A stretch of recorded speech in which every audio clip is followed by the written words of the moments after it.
Welcome to a new episode of Drug Interactions, where we uncover how overlooked changes in medication regimens can lead to big impacts in patient care. Today's case features an 80-year-old frail patient, weight 35 kilograms, with atrial fibrillation on warfarin, who has been managing a stable INR for over a decade. Her warfarin dose is carefully tailored to 1 milligram daily for 5 days a week and 0.5 milligrams for 2 days, keeping her INR between 2 and 3. Recently, she developed cellulitis and was prescribed clindamycin 5 days earlier and presented with a surprising complication.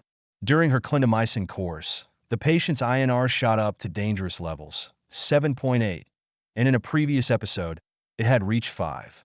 Initially, her physician assumed the clindamycin was directly responsible for this jump.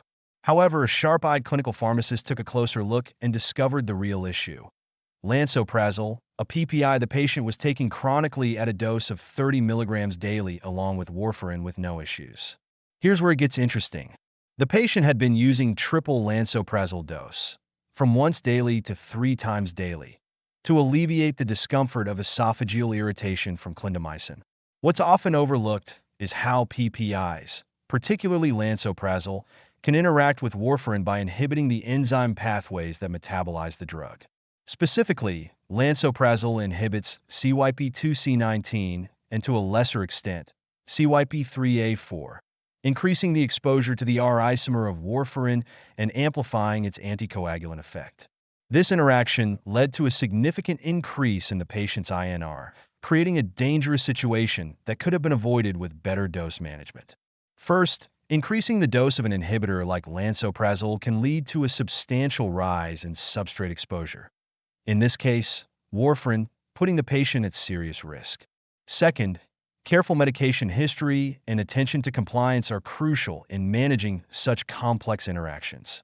The clinical pharmacist immediately recommended switching from lansoprazole to rabeprazole, a PPI with minimal impact on warfarin metabolism, and reducing the PPI dosing frequency back to once daily.